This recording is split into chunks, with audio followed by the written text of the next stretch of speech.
Hello, everybody. Welcome back to Octave11. Jojo here, and today we're having a chat with Lyndall McQuinn, an amazing astrologer, and more specifically, a shamanic astrologer. So, would you like to introduce yourself, Lyndall, and tell us a bit about yourself and your career, your amazing life as an astrologer? Well, it's Yeah. Well, I started really young with astrology, actually. Unintentionally. I had a friend, I was going out with a guy whose brother had a girlfriend who was an astrologer, right? And we used to party a lot and be very out of it a lot. And this woman used to just talk and talk and talk and talk about astrology to me the whole time. And I was vaguely interested. I sort of, I just used to listen. And but it did amaze me how much I took in, right? When I wasn't around them anymore, it just amazed me at how much that had gone in. And that when I had a chart, someone had given me, or she had probably given me the chart. When I put my hand over it, it just vibrated. And I just thought, oh, wow, this is pretty amazing. And I didn't really take a lot of notice of it, of all that information that had gone in. I didn't really take a lot of notice of it for probably 12 months or more, because I went overseas. And when I came back, that's when I picked it up, and I sort of thought, oh, wow, I'm actually really interested in this. And I actually know quite a lot about well, it had an energy what, to it by the sounds of it, like even like a physical energy that was yeah, talking to you. Yeah. yeah, it was in my hands. Mm. And the other thing was, when I used to draw up charts, I always drew these patterns going out of the middle of the chart, right? I always drew, they would be like star-centered chart things. And she used to say to me, no, no, no, you don't draw them up like that. And I'd say, well, I do. And they'd have all these different colors. Colouring outside the lines. Well, yeah, it was from the middle. It was always from the middle. I always think that middle of the chart is the power point. And see, even in shamanic astrology, that's the center. If we can hold that center, we've got access to the power of all those planets, and we can bring that power into us in the center. So I think that's what that was about. But in the early days, that was all very confusing, and but I knew it was in there. I knew that it was just a matter of me working out how I was going to get it out. And see, then I would have been in my early 20s, I think.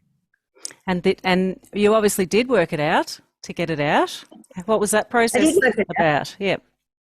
Well, I just started studying more and to get to know more after I sort of moved on from that lady.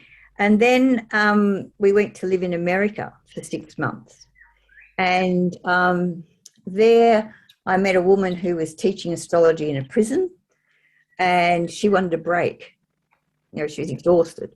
And she said, do you want to take over my prison class for the Wow. 6 months? Yeah, for Hmm. the 6 months that you're here. And, and the brief was that the people could come, they might come just for one session, or they might come for the whole lot of them. And so whatever I taught had to be able to be just a one session or an ongoing session. So because I was a teacher, I was really glad of my teacher training for that, because it sort of made me think, okay. So I thought, so what will I teach?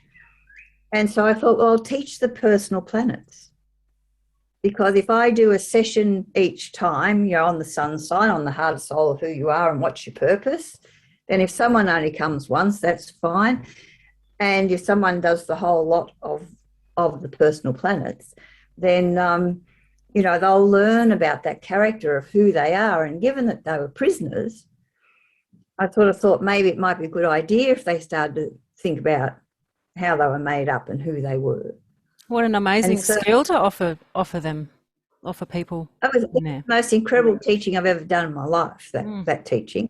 It was just, it was so amazing, because it was scary a little bit, because your class discussions were really interesting. I bet.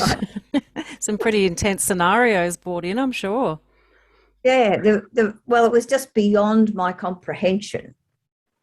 Right, they would say things like, the little old lady I helped across the street at the start of the day is the same little old lady I would rob at night, that sort of stuff. And it really, I didn't have much comprehension of where these people were coming from. But anyway, I just kept on working away with it. And there was one guy there who was an Aquarian, and he, because it was a men's prison, and so if they got a little bit, if I started to stir me a little bit, this guy used to just settle everybody down, He was your protector. He was. He was certainly there. And the thing is, that guy would get out of prison and he'd come straight back in, because this was his role. He could sort of keep everybody really calmly in place. So anyway, that went on, and I taught them the sun sign and talked to them about their purpose. I talked to them about their emotions. I talked to them about how they communicated with Mercury. I talked to them about their desire natures, and I talked to them about with Venus. And then with Mars, I talked to them about how they put themselves in action. That would have been fascinating from their perspectives, I'm sure. Well, it's fascinating from mine too, because it was sort of like just watching who these people were. And one guy, he had a Scorpio moon. He was a very intense man, and quite hefty. And to watch him over the because he came the whole time, to watch him sort of release and start to talk about who he was, and a little bit about himself and how because a lot of them I found had very intense Venuses, but the Marses were often mutable. Interesting. Right? Yeah, so they had strong desire natures, but couldn't always get the things that they wanted. Anyway, I loved it. I really loved that, being in that prison. So did you watch some of those people take on what you were teaching them and actually understand and use it and transform their own understanding of themselves? Well, the ones that came often, I did, and so by the time I left, I felt that it had been really, really successful, and but then I moved on. So I hope so did they. But that taught me about the importance of the personal planets, right? Because I used to think with astrology, when I read things on astrology, or there'd be things in astrology magazines, or if people were talking at conferences about astrology, they were always talking about Pluto transits, Uranus transits, all the outer planet stuff. But they weren't ever really talking about who I am. So just quickly, Lyndall, do you want to run through the personal planets and what they are and what they represent?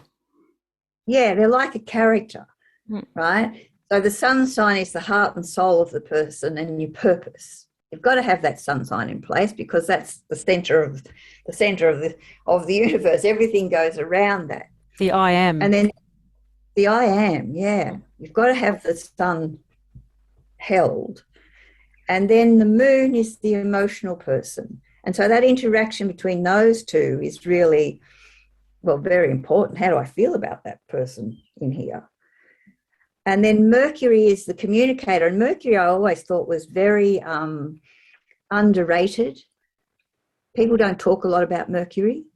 And yet Mercury rules our mind, our learning, our communication. I mean, it's a huge planet, Mercury.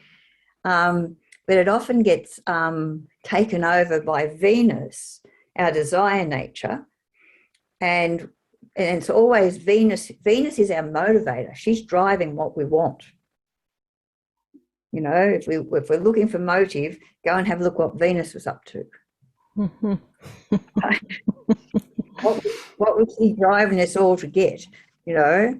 And recently I've done a workshop on the shadow of Venus, because Venus has got envy, jealousy. Mm-hmm. You know, she's a very interesting planet. She gets a lot of wonderful press because she's the beautiful woman and us falling in love, but she's also the jealous woman.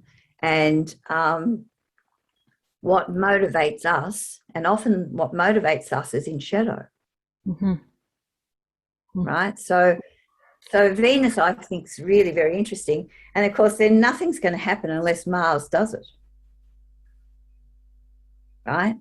And so to me, that character is really the key of the chart, of how does that character work together, by element, by its mode, you know, just how's your character working. And as you said, Lyndall, once people have an understanding of those inner planets, and the both sides to each of those, like the positive and the negative aspects, it can give you a real understanding, just basically how you personally operate, which is a great thing to have to move forward and take on more. Absolutely. Or yeah. And then to me, the outer planets are like decoration on the Christmas tree. You know, the outer planets are going to move those things around, right? But they're not personal planets. They're not part of that character. More collective, would you say? Yeah, they're more collective. Well, you know, for example, if Jupiter's on something, it's going to expand it. And if Saturn's on it, it's going to constrict it. And Uranus is going to destabilize it. And Neptune will confuse it. They're like filters, right? Pluto will intensify it. And Chiron might heal it, or it might make it wounded, you know. But they're not like that personal character, which you can really experience in yourself and feel in yourself and even see in yourself when you're out and about with people. Back in the day. Back in the mirror. Oh, crazy. Pisces in my mirror. Anyway, so what happened then from there was, when I would be preparing to read somebody's chart, I found that I would be performing that character. I'd have my room in my house usually. And when I was looking at someone's chart, I'd be thinking, I wonder how that Mars works with that Mercury, right? And I felt like I was hopping into the character of the person that was coming for me to read. Oh, like role playing. Yeah, like role playing. Yeah. So I'd be moving around my lounge room thinking, oh, now I'm in the heart and soul of this person. And then what's Mars doing over there? You know, and I was moving around that character all the time to try and get it into me before they came, so that I had a real understanding of how that character would work. Which is interesting too, because doing it from someone else, like looking at someone else's chart and hopping into their aspects, is probably a lot easier to do than doing it for yourself sometimes, because we're tainted with our own beliefs and experiences or whatever. So to do it objectively to someone else's is probably really good practice to then bring it back into yourself too. Yes. Oh. Yeah. Well, to me, it was like I was just becoming the character, you know, and it taught me a lot about just being in those energies and what would that energy do here and how would I feel here. And it was doing it by movement rather than necessarily reading about it or thinking about it. Anyway, so then I moved on to, I would read for people. And I got really frustrated by reading for people, because I felt like we plaster people with a whole heap of information, most of which they don't take in. Then off they go. And yet we've got the story of their world. We've got the story of their life in our hands. And it's such important information. If you know it and understand it, it just explains so many things. And I was just thinking, I used to think people would, off they go. I'd talk to them for an hour or more than an hour actually, and off they go. And by the time they walked out the door, they looked as if they were absolutely overloaded. And I just thought, well, they're not really, they're hearing what they're hearing at this moment. And I had a lot of people say to me, oh, yes, I've had my chart read, but I don't really understand it. It's a whole language in itself, isn't it? That if you need to understand the language before you can really imbibe it. Mm. Yeah. So I just felt like that I had such a story and such a story of somebody, and yet that story was not getting through. Right. And at that stage, I felt like giving up. I just thought, but a woman who I read for a lot on her children, she just said to me, Lyndall, you've got the map, and I ring you and you explain the map to me. So she said, you can't stop because I need you to explain the map. So I thought about that for quite a while. And then I thought, okay, well, I'm not going to work longer than an hour. Right? Because if I work for an hour and I've got something in that chart that I really want to get across to that person in that hour, I want them to walk out the door empowered by that knowledge and with something to work with. Right? So I cut my time down. And I thought, then when anybody came, I didn't mind if I didn't read the whole chart, or I didn't mind if I how much of it I missed, because I felt like if I got through what was important to them at that time, if I could pick what was important to them at that time, then they would come back. For a little bit, another piece of the puzzle. Another piece of the puzzle. So I sort of thought, instead of trying to make this a great big story that you have to know it all, which you're never going to know it all in a million readings, really, I just thought, no, I'll just pick little pieces that they can understand. So I started doing that, and I found people did start to come back, and they did start to say, oh, that moon thingy you were talking about, I could see that happening. And so then I would just add another little piece, so that, because the more they understood about that chart, the more I could read it for them. Yep. Right. But if they know nothing every time, and you just tell them what's going on every time, then they've got nothing to build on. Well, it just sounds like jargon, doesn't it? When you get a whole heap of info and a language that you don't quite understand, it's like, whoo. Yeah. Straight over their heads. So if I built, and again, if I built the personal planet, if they knew about their sun sign, if they knew about that moon, if they knew how they communicated, each time they came, it was almost like teaching them as well as reading for them, because then each time they came, I could go deeper. So that was good for a while. That kept me happy for a little while. And then one time, I don't know actually who, when, where, but I just thought, I'm going to put them in it. I'm going to pop them in the chart and see what happens then. And it blew me away. It absolutely blew me away, because astrology talked, even if they knew nothing about astrology, if they had the sun in Taurus, they were talking to me about the sun in Taurus. Right? Oh, here I feel really earthy. Here I'm really strong, fixed.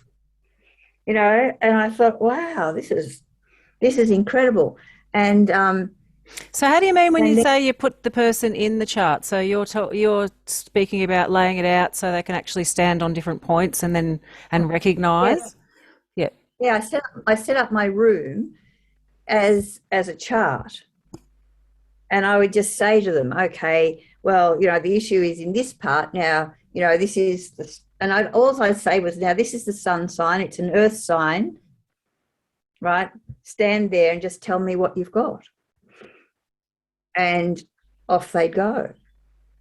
And then when I moved them, they were quite amazed at the shift in the energy. When they moved, they could feel that shift. right? And also, if things were hidden, like sometimes I'd hop on a spot and they'd just start talking about their mother. And I'd think, there's some other stuff. This is caught up in whatever the planet was they were standing in. Mm-hmm. So then I decided that to me that was so fascinating. It was fascinating for me as an astrologer because it was almost like I wasn't telling them what was in their chart. They were telling me what was in their chart, and my role became a facilitator. Right? Because we can get caught up in how we interpret something. As an astrologer, you can get caught up in how you interpret something. But actually, when somebody else is in it, their interpretation of that can be quite different. Absolutely. Right? So it made me realize that that I didn't have to know everything. All I had to do was ask the right questions. Right? And let them explore that energy pattern of their own. And let's see what comes up in those places. And then that would tell me where things were in that chart. So can you just even explain that a little bit more deeply, Lyndall? So you would lay out an astrological chart on your floor, and then someone would come in and you would look at where their sun was and put them on that position in the circle and just ask them how that felt. And often they would intuit it just from that, just from actually embodying that position in the circle. Yeah, I would just ask them to stand there, move into that energy, and tell me what you've got. Right? And sometimes it would just be a description of the type of energy. Like I said with Taurus, I'm really solid here. I feel really stable here. I'm strong here, crossing of the arms, right? And you think, okay, so this is Taurus. You've got a good feel of Taurus, right? And other times there would just be stories. Other times out would come, like, for example, I remember one person with a Sag rising. I asked him to stand me Sag rising, and he stood in the Sag rising and he looked at me and he said, I'm a polar bear and I'll rip your head off. Feisty. Oh, it's feisty. That was what made me realise how feisty Sag is. Mm-hmm. My son's a Sag. Yeah, how aggressive that energy could be. And so with that, I was taken totally aback by that. I was like, whoa, okay. But a polar bear is going to rip the arms off or whatever he's going to do. But by balancing it, we just so then I just said, okay, let's just step from side to side here. Let's see if we can't balance this energy a bit. And on the other side, it became a warrior.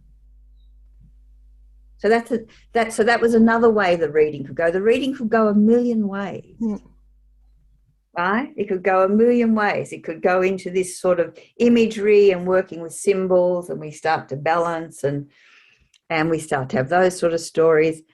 It could go, a reading can go into all sorts of deep issues about somebody's sibling. And would you say that the reading could vary a bit depending on what other things were going on in the aspects that were striking up at that moment? So, normally we're in a place where it might normally be calm. There might have been some aspect happening which, blew all that up for them in that moment. Such a fascinating language. Yeah. Well, see, that was what I would be watching is where are the transits, right? Where are those energies of the day? And I'd be trying to put them in the chart where those energies were impacting. Mm-hmm. Right? But instead of me sitting there saying, oh, you've got this happening and it might bring up a whole lot of stuff in your relationship, right, I would just put them in it and just say, okay, so what's going on here? Well, it becomes more interactive that way, doesn't it? And also it drops in deeper when you're participating in the dialogue rather than just being told the information. Yeah. And so I loved working like this. I really loved it because it was almost like it made me lose any fixed concepts that I had about what certain aspects meant, and let me learn about how other people experience those aspects. And also, it was always an unfolding of who this character was and what was going on in their lives. So I made this work 6 sessions, 6 one-hour sessions, because that was all the personal planets. I aimed at, if we start with the sun, and we may not start with the sun, right? We may start with something else. But in theory, we start with the sun and move through to Mars, but that may not, depending on the aspects, that may not be the direction we went at all. So someone might turn up in tears and desperate to know something about what's going on emotionally, so maybe start with the moon. Start with the moon. Yeah. Right. And so that was a flexibility for me also. And I just felt like I was in the wheel with them, just trying to sort of ask the right questions, put them in the right place to get the information that was going to be useful for them at that period of time. So is that where you would say... and so amazing things used to happen there. Sorry, keep going, Lyndall. Yeah, amazing things would happen there. For example, one day a person said to me they wanted to work with me, but they didn't necessarily want to do astrology. And I said, well, I'll work with you, but I'll use astrology because that's my tool. But you don't have to use astrology. I'll use astrology. And they had a moon Uranus, right? So I actually stood him in his moon, right, to start with. And he kept going like this over his shoulder. His head kept thinking. And I said, yes, there is a planet there. I said, that planet's Uranus. And that's a real destabilizer. And you could just see it.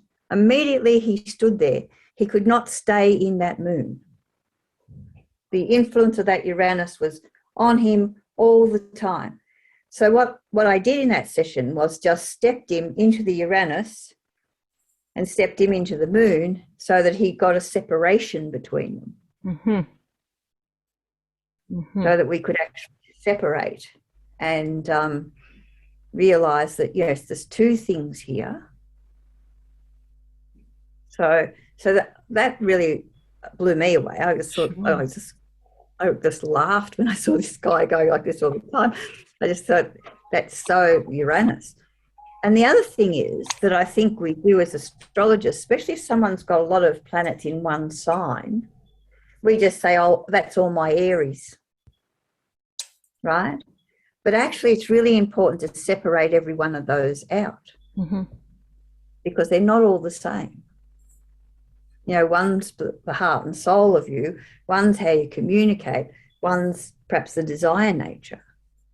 And so but again, when people read, they often just say, oh, well, all that Aries sitting up there does this, that, and the other thing. But all that Aries is actually 3 different parts of self. And so to go and check out what is in each of them, and I remember doing this with a woman who had three in Leo, and the sun was fine, the ascendant was also fine, but her Mercury in Leo was a real problem. She had no control over it. It would just walk and get into all sorts of dramas all the time. She couldn't keep that. She couldn't trust it. Couldn't contain it. Contain it, no. So we worked on containing it, and that was a really interesting chart for me because that woman had a square between the Leo and a Taurus. And it was a Taurus moon and a Leo sun.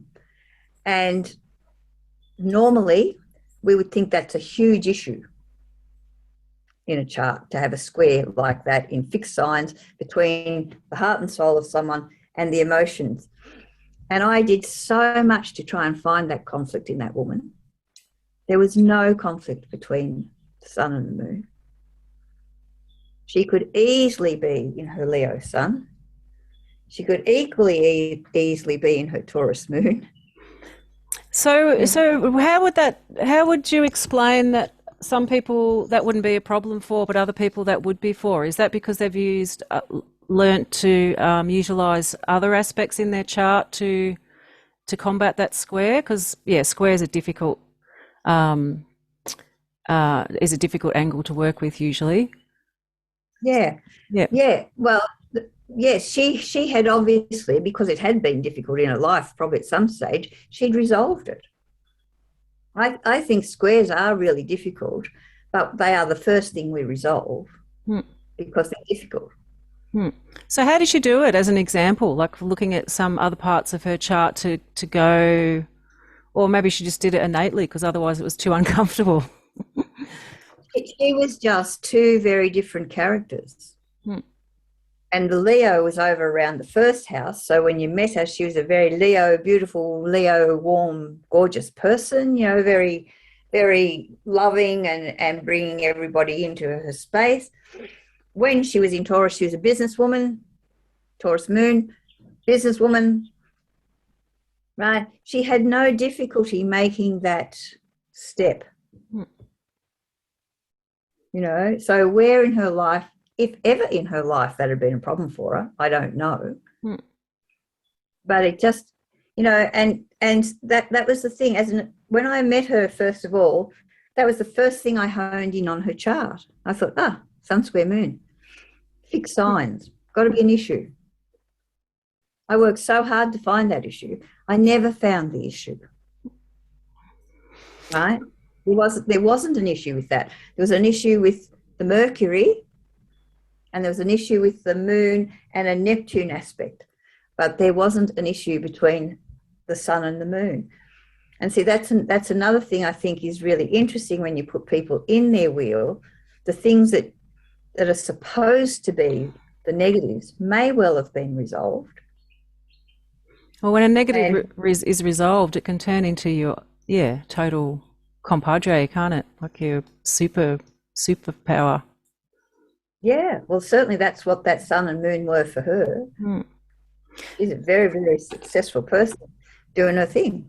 So that back to that, you call yourself a shamanic astrologer, Lyndall. So that the shamanic part of it would be that embodiment that you're talking about, like actually putting someone in their chart, so they can learn to understand that they're a master of it, so they can adapt it or move around in it and choose where how they're going to move those energies.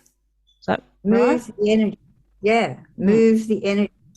Being in the energy, experience the energy, and then work with that energy to change it into something else. That is what shamanism is. Transformational. Right? Transformation of energy. Right? And to me, the astrology of understanding that this is what this is what this can be, and also where those aspect patterns are, you know, how you might work those aspect patterns. So, for example, someone might have that sun square moon, but there might be a sextile to Jupiter in the middle.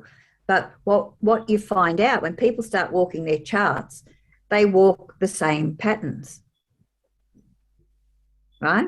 Out of habit. Out of habit, just like we do with our head.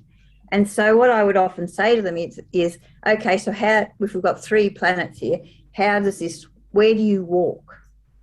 If we start here, where do you go next? Where do you go next? And so if they go straight to the square and there's a planet there that's not in square, then I would say to them, why don't we try and walk from this planet to the other one before we get to the square? Maybe pick up a little bit of Jupiter energy on the way or something to soften the square. Yeah, to soften the square. And this I found to be so life-changing for people because we do pattern the chart just like we do our head. Right? And when people are saying to you, oh, that's my Saturn Mars, to me, that's the part of the circuit they know. But there will be other planets connected to that And that's the part of the circuit they don't know. Mm. We're complex creatures, Right? aren't we? Yeah. We are. And it's almost like we do, if I hear someone talking about a certain aspect of their chart, I think, okay, so that's what's conscious, right? But that planet will have a whole circuit of aspects to other planets, and we can walk it any way we like. Like we can reprogram our minds or our brains or any part of ourselves if we have the understanding and the discipline to retrain. Retrain. And this retrains really quite quickly because it's walking. Right. So if you point out, it's an embodiment. So if you point out to somebody, look, you go 1, 2, 3, and this is the story. Why don't we go 1, 2, 3? Why don't we go 1, 2, 3 a different way? How does that change the story? Well, it feels different. If you do anything in a slightly different, like you have a fixed routine, you slightly tweak that routine, it's uncomfortable initially, but you keep doing it. And then soon enough, you've recreated a whole new, routine that works better for you for whatever reason. But it does take that discipline, doesn't it, to even understand what's working and what's not working in that routine. I'd say you reprogram the circuit.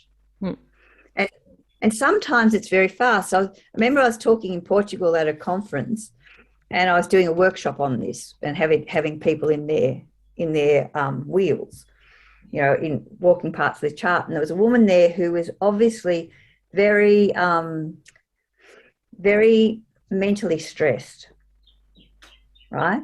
And her chart was all the planets in one space opposite all the planets in another. And there was only Jupiter out on the side.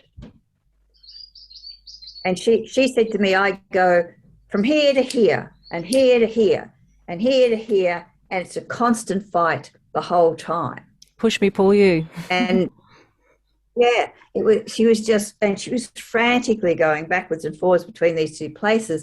And I was a bit concerned because I was thinking, wow, this is actually quite hefty stuff this woman's got happening here. And I've got a whole lot of people in this group. So I said to her, just go and stand on Jupiter. Just go and stand over there. Get the expansive view. Yeah. And she went over there and she just went, So I said, don't go bomb, bomb, bomb, bomb, bomb, bomb. Go one out to Jupiter, down to the other. And then come from that up to Jupiter, across to the top. And the whole demeanor of that woman altered. Wow. It was just like, I don't know, it was just like a whole different person there. As a matter of fact, she spent a lot of the time just standing in the Jupiter. So I think it was such a relief. Absolutely. Yeah. To get out of that opposition, that constant fight that her life was in.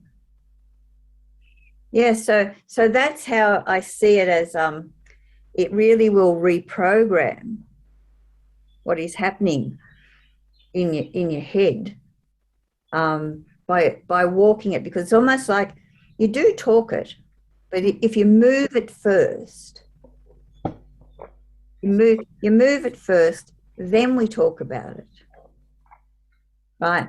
And then it's got a new motion in it. Yeah, right? Which to me is where the shamanicness is in it. It's not.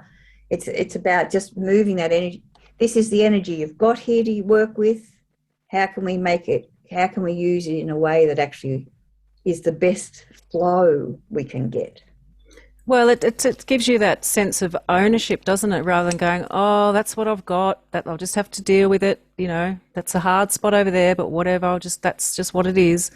Actually, stepping into it, tweaking the response patterns or whatever, and moving into an empowered space with it, claiming it, making it your own story specifically, isn't it? It's wonderful work, Lyndall. Yeah, and not disliking it. The biggest thing I really dislike when people walk in my room and say, "Oh, I've got a Capricorn moon." It's dreadful. That's pretty hard, And I hard think, to say. right? Hmm. Or there's some other aspect. And I think, well, who's told you that? We have, right? We've put that on you to think that. And so therefore, my aim in that session will be, let's love the Capricorn moon, because there's lots to love about the Capricorn moon, right? And so, again, I think we've got to be careful in our readings for people. All our aspects have a wonderful aspect to them, like they're great, and there's also the shadow to every one of them. And so I really get upset by that when people walk in and they're already shut off to a part of that chart. And you'll also find sometimes there's parts of a chart that people have never been in. They'll go and stand in it and say, "I don't know this at all." And usually that will be projected. Do you think that's often the outer planets, or you find that Yeah. with the inner planets as well? Yeah, the outer planets especially. I remember one woman in particular who had Leo rising and a lot of planets around that Leo rising, and Chiron on over in the Aquarius, and she was an amazing healer, this woman, right? Everybody loved her for her healing, but her life around her was just full of drama, right? And when I put her in her chart, she said, "Well, I only stand here. I only stand in the healer." So that meant all that Leo was projected. Everybody came in and all the dramas that were around her life, and she stood in her Chiron as the healer. So with her, I just worked with her saying, "Now let's walk out of the healer across and pick up your rising. Let's pick up your sun sign. Let's become those parts of yourself." Well, it's especially those parts of ourselves that we don't know or understand or even acknowledge that do often hold the keys, don't they? The deep keys to our full understanding, and and then using it to one's full advantage to be the most embodied and empowered version of oneself that they can be. Yeah. And that's my aim, is to be able to stand in every part of that chart and know it, right? Because if you can stand in every part of that chart and know it, then you've got the power. You're empowered by it. So you do a lot of visualizations too in your work, Lyndall, is that right? I do. I love them. And I do. And often in this work, I can use visualizations. It's often I might sit somewhere, somebody might be sitting in something, and I might just lead them into some sort of visual aspect. Because sometimes if it doesn't come, just by thinking about it, sometimes by just putting yourself into a visualization, all of a sudden you get anything really. and it gives you something to work with them because it's coming from a different space. And it's a powerful way to re-envisage something that you might not even have been able to envisage in the first place, but to get a visual and then to tweak it to more positive outcome. Yeah. And it's really interesting what pops up in those visions. It's very interesting what pops up. Again, somebody with Saturn on the IC. Saturn on the IC, people with Saturn on the IC often sit in Saturn on the IC. They're responsible for everything. And I remember working with one lady with that, and she had this image of this young girl who couldn't speak, sitting in a window. Right? Now where was that vision from? We concluded that was a past life vision, that she had been this young girl sitting in this window with no words. But her current life had also reflected this. Her current life had been, she'd she'd had a disabled sibling, so she was still the young girl with a lot of responsibility sitting in the window quietly. And so sometimes you can see those threads coming through if from using visualization. Yeah, that's a powerful tool. I love it, actually. And I'm really excited about next April. Ooh, tell us. Yeah, I'm really super excited about next April because Jupiter is going to conjunct Neptune in Pisces, right? Now, Neptune rules Pisces and is a very visionary planet. Neptune is our vision, and we use Neptune to vision. And Pisces is a really visionary sign, right? It has no boundaries, has no limits. Off you go. You can believe anything you want. Illusion, disillusion. Doesn't matter what it is, anything's possible. And Jupiter is going to conjunct it. And Jupiter also rules Pisces. It's the night ruler of Pisces. Mm-hmm. And so the two rulers of Pisces are in Pisces, joined at that time. It's in April, and it's only going to do one conjunction, right? And it's in April, and it's almost like Jupiter is also incredibly visionary, right? Jupiter can do the magic and the mystical. Jupiter is a big energy, which usually, because it rules Sag, usually has philosophy with it, but it can be in Pisces and forget about the philosophy and just do the magic. And so we've got these two major vision planets in the sign of vision. Mm-hmm. Right? Mm-hmm. And I've never seen a portal like that. Oh, wow. Well, we need it, don't we, right now? We do need it. I think we do need it. And I think the last one was, I can't remember whether it was 100 or 200 years ago was the last time that was there. Because I've just done a workshop on this called Pisces Dreaming. And it's almost like that portal to me is a portal that that if you're into visions and if you're into throwing visions into vast time space, then that is the time and space to throw those visions. Oh, that's a good place to work towards, as far as, because I do believe, and I've had several chats with people recently about that being us all being co-creators in the new Earth. So working up to that would be a great time to have, like, even a group visualization or some ritual, some acknowledgement of that powerful portal, and jump right on board with the expansive visionary energies. Yes, let those visions go.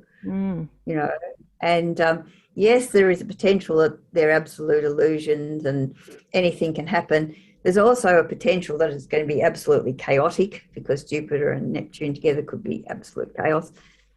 It does hold those things, but to me, that is just such an incredible portal. And it surprises me that there's only one hit of it.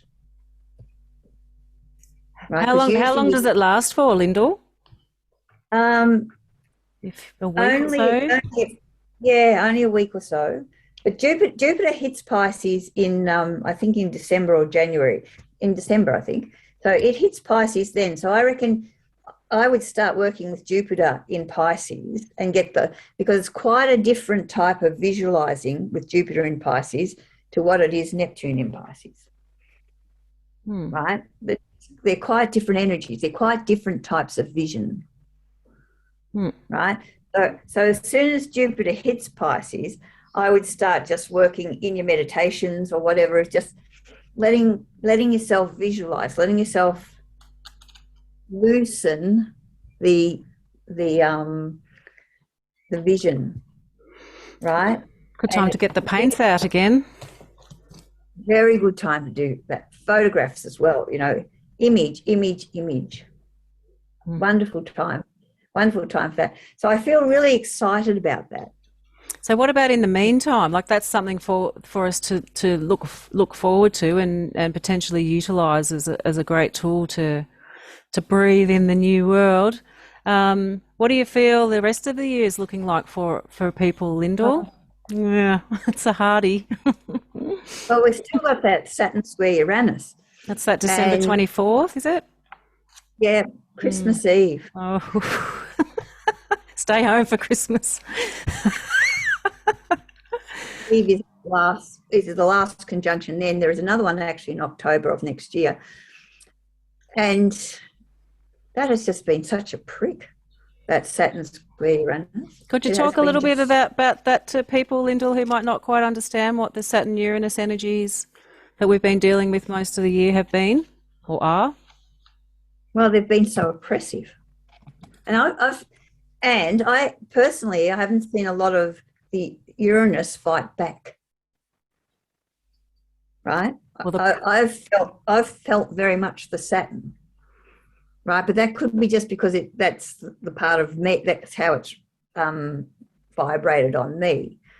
But there's been an enormous amount of oppression, especially in Victoria, and especially in Australia too, I think. Right, and we did see a bit of a fight back with the Uranus in Taurus, with the protests with the tradies. high vis, right? The high vis protests. To me, that was very Saturn and square Uranus. It was almost like, no, we're not taking it anymore. We are going to fight back. Well, there has been a lot of that happening globally, like all around the realm, but it hasn't been televised. So unfortunately, people haven't a lot of on the mainstream media that hasn't been put out there. So actually, I feel like there has been quite a bit of Uranus energy globally, not necessarily in Yes, Australia because we're not used to it. Where it's so new to us, all this tyranny. Countries all yes, over the world have experienced it before, so they're feistier over there than what we've seen yes, here. that's true. And there's been protests about all sorts of things everywhere.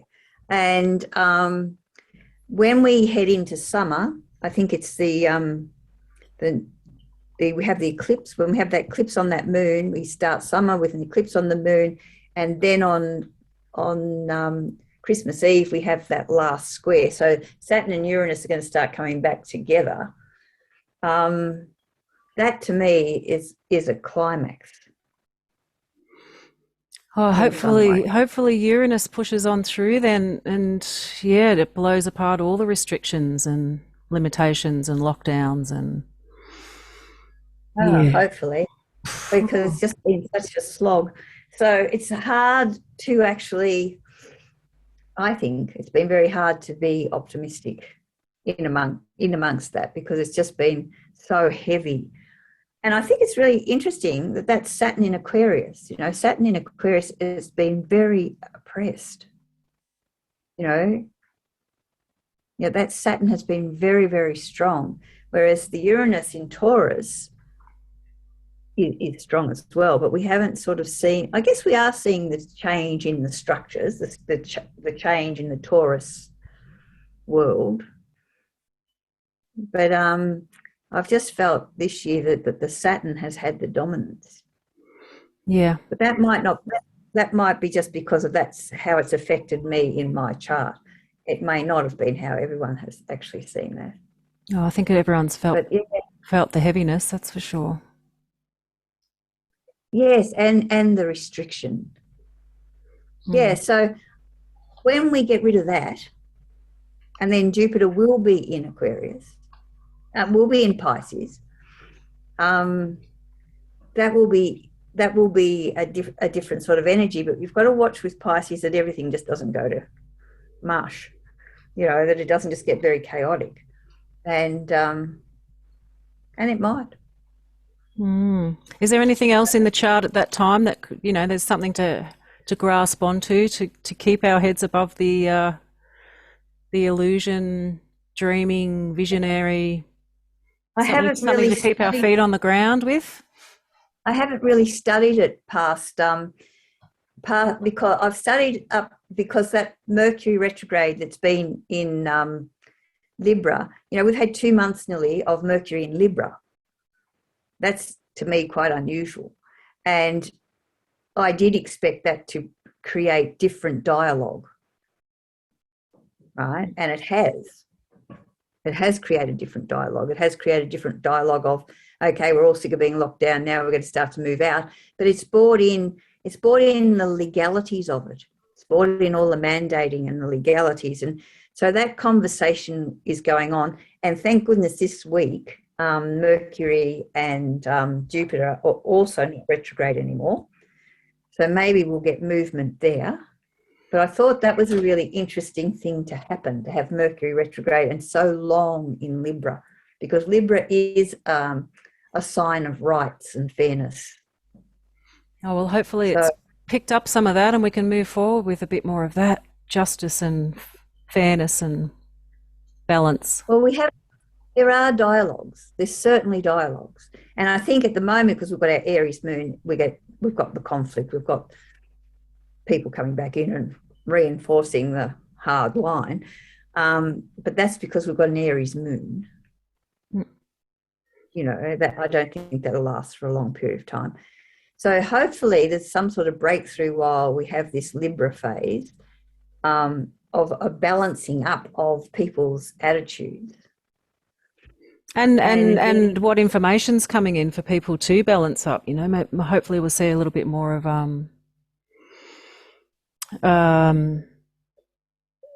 to both sides of the story, not just one side of a story. So we can actually start weighing things up with more information, not just one side of the information. Yeah. Well, see, that's been the Saturn. That's been the Saturn in Aquarius. The information, which is Aquarius, has been shut down. And I'm sort of surprised by that, you know, because I'm discombobulated by the whole thing. I'm absolutely surprised at how powerful still the media is, and how controlling and manipulative, and how much they are a part of this, you know, the lies and the division going on. They're very powerful. Yeah, there's only one story. And that's the story you've got to live. And if you don't live that story, then you're going to be shut out.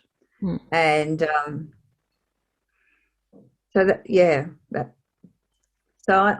I think on that eclipse, which is in November sometime, the next eclipse, I think that's going to hopefully break something there. But I think the Christmas Eve thing with that last square is where we're going to, well, hopefully we break something open. Break down to break through. Yeah, but it's still not nice. It's still not peaceful. It's still going to be disruptive. Disruptive. And so, and 2022, that start of 2022 to me is going to be very much on Pisces, you know. And so Pisces is lovely, but Pisces is also deceptive, and Pisces is also messy. So I'd say we'll get the whole lot. Hang on to your hats, everybody. Yeah, and get your visions happening. So do you think that's a good way for all of us to try and stay on track, by having a vision of how, like, the brightest future for all of us? Yep. Whatever that might be. Whatever that looks like for each person, whether that's art, poetry, gardening, a relationship, sunny day with blue skies. Yeah. As simple as you like, and as far reaching as you like. With those two, you can reach a long way out. So if you're into communing with other beings and things like that, if you're into that sort of stuff, then you've got the reach, right? You've got the reach. And so I think to me that'll be a wonderful time of vision. But then Jupiter is just going so fast, and then it's in Aries, so that'll be interesting too. interesting too. So, and that's by the middle of that's by May. So it's almost like saying, "Wow, we're going so fast." It feels like time's sped up, hasn't it? Really does feel Yeah, like it's going so quickly. yeah. Mm. Like Jupiter took 6 months to go through Aquarius to get to Pisces. It then retrograded back. It's only going to go back to, I think, about 22 degrees, and then it's off again. It's only going to take 6 months to go through Pisces, and then it's in Aries, and then it's going to Wow. retrograde back. I know. I mean, normally you think of Jupiter as a year, Mm. Why is a it year moving in. so much quicker? Just I don't know. mm. I don't know. Got no idea. It does retrograde back, so it probably does end up giving it its normal time, but it only is retrograding back into the late degrees of those signs. So Jupiter in Aries will be a big shift too, won't it? Of like expansion for everyone's what am I trying to expansive in everyone's I am. This is who I am. Like maybe that's a big evolutionary point of us all stepping forward. Everyone will be moving, that's for Mm. sure. And there it'll conjunct Chiron. Wow. And yeah, I know. So there's Wow. Could be the collective dark night of the soul moment. well, healing definitely, one way or another. And yeah, so 2022 is also very big, but in a really quite different way, as 2021 was really quite different to 2020, right? So these 3 years, which have been, or the 2 years that have been so difficult, really, the next one is just as big, but it's just different energies. Well, I like the thought of yeah, having a vision, like keeping that in our mind's eye to move Yeah, forward with a solid positive vision for us all in our hearts and our minds, because it's going to get crazier.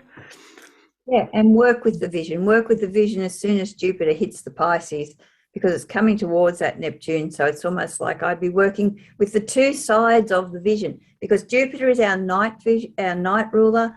Neptune's our day ruler, right? Neptune's our day vision. Jupiter is the night vision. So it's almost like, we can blend those two together. Mm, You fantastic. know, yeah, I'm excited about that. Actually, I feel really excited about that. I'm just sorry there's only one conjunction. Yeah, use it wisely. Yeah, use it wisely. Yeah, Mm. All yeah, right. On that note, Lyndall, I think we might leave it there because that was a lot of info for peeps yeah, to get yeah. on. But yeah, if anyone would like to get in contact with you, are you still doing personal readings? Do we put Yes, a contact for you in the comments so um, people can get hold of you if they're interested? yes. I have a web page which is lyndallmcquinn.com, and I work a lot online, but I also do have a place where you can see me in Dalesford. So yeah, And you yeah, put that. I'll pop that in there, and sure. And yeah, just to remind everybody that it is an incredible tool to understand and know yourself in these especially hectic external times. Like the more we can understand ourselves and bring it to a calm place internally, then the easier it is to traverse these crazy times. Yeah. Well, thanks so much for your time today, Lyndall. It's been wonderful to have a chat. I love your Okay. shirt, by the way. That's very creative and colourful. Yes, I was trying to be spring. I was trying. Trying to be a lovely sunny day that we are. Yeah, Beautiful. I'm going to yeah, get out into it, I think, into the garden. yeah. But yeah, Oh, good. lovely to speak to Yeah. you, and thanks so much for your time. And look forward to No maybe worries. speaking Okay. again. All Yeah, right. thanks for asking me. You're welcome. Thanks, Lyndall. Bye. Bye. Bye.